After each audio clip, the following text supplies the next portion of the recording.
All right, well, after that SW1200 conversion to a TR5, which turned out so amazing and incredible, and as you know, I've said before, I'm going to go to Dallas, and I wasn't thinking of participating in the contest at all. In fact, I was going to bring the 280s and put them in the just for display. And I thought, yeah, why even bother? I think I am going to do it because I know that some of you have said to me that you're going to be there. I thought, well, maybe I should bring them so you guys can sing them. No one else is going to care other than you guys. In fact, they're going to look at this here and like, what's that piece of junk? Because that's what it looked. Hey, it's some piece of junk. However, it's a cool piece of junk. We all know that. No one else knows that, but we know that. Anyways, now, because we did that SW1200, which is a TR5A, and a bunch of you noted that we don't have a B unit, and I was thinking, so if I'm going to do something to go to this convention, I might make myself a B unit, a cabless booster, a CAF unit for this guy. Now, I'm not going to use a 280. I'm going to use a Revolution 1 motor. We got to use our new motor in a booster. But what if Giant here is coming down the track, pulling whatever he's got to pull, and he's got with him in tow a B unit, a booster. And the purpose of that is, you've seen in our operations, we have found that on this layout here in Champion City, having two locomotives, one on each end of a train, increases reliability a lot. I mean, it's having two locomotives on the end, and that was not my discovery. It's a friend of mine, Jamie. He was doing it when he figured out that you could how to do contests and stuff. He just did it. I'm like, what? You put a locomotive on each end and it works? He was like, oh yeah, it works great. So I've been doing that ever since. All right, so here's where we're at. This here is the Mark 14 OGM truck, which we have on our 280s. This is the best truck we've made, man. This is good. And here is the Mark 14 version in 2 axles that Pug has, and it's good. Although Pug has one of them in there that is missing a bearing, so you can hear clicking when Pug moves. That's okay. Pug's fine. We already showed he's got plenty of. He's not heavy enough to move the trains at speed, but he's got the gearing and he's got the motor to move it. He can move his trains, even if it's just slowly. Now, since then, these guys relied on these old Athearn-style trucks with the bearing on them. But since then, I figured out how to get these guys. These are similar to the Atlas Athearn, the new types of trucks. And as you can see, one here, those marks on there are from me counting. They have 16 teeth. Okay, so I've made the Mark 15 truck, and I made a little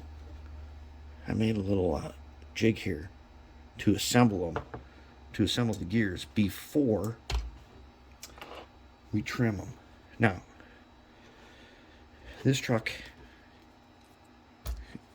so the Mark 14 has this underpiece that screws in on the ends, which works good. Okay. Somewhere around here I did make, oh yes. So one of the improvements I made to the 15 truck is I angled these ends, and that piece on the bottom is also angled, and I made it even thinner. So when these guys go together, okay, so they fit in there, yes, and I haven't filed it's all down yet, so it fits, and I'll just screw them onto the ends. That cap is going to go on here, and it will do the same thing. It'll hold everything in from the bottom. All right, and this is because it's Mark 15, that means it's new gear tower. new gear train. So here's the gears for this one. This time we're going to go 18, 16. We learned about these 12s, right? No thrust washers on the 12s. We learned that lesson. No thrust washers on 12s. Why? Because thrust washers on the 12 are bigger than the gears.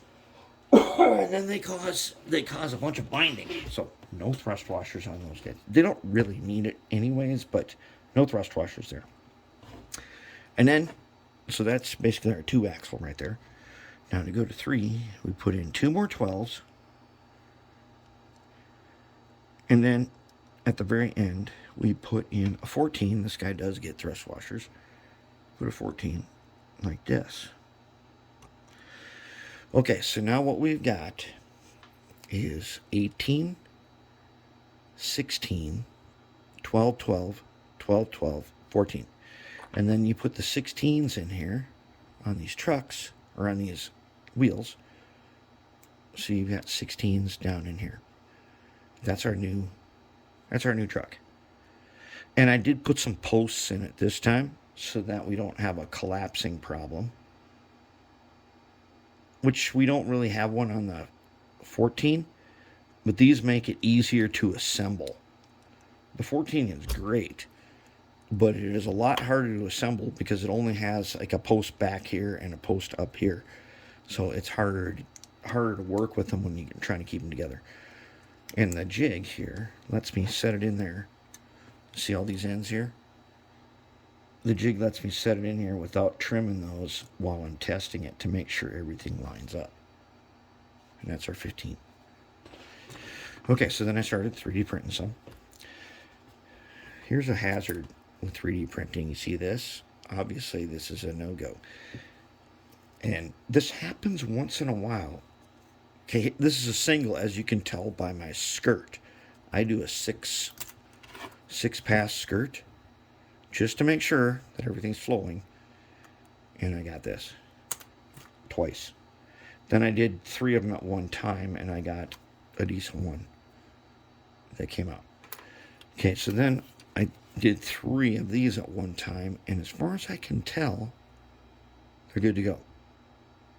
Now, one thing is that these cutouts here, even though I measured them exactly. They are just too precise to actually fit this guy. That's okay, because I can either file them back, or I can use a soldering iron and melt them back a little bit. And then this jig is going to help me set a guy like this down in there, and this guy set in there, and then we use the holes for the gears are marked where they go. And then I've got 2 different size drill bits because we're using the 2mm shaft and the 5/64 shaft. And so that way I've got a thing in here. I got a jig, and I want to go straight across with my hole. And I've got drill bits set up to do that from my drill index. I got it Harbor Freight. Super sweet. And this is going to be our little assembly jig. But that's where we're going with this. I think we're going to make a cabless booster for that guy. I don't know yet. I don't know what it's going to turn out to be. All I know is we're going to have a 3-axle truck. We're going to do 3-axle trucks. We're going to build the frame.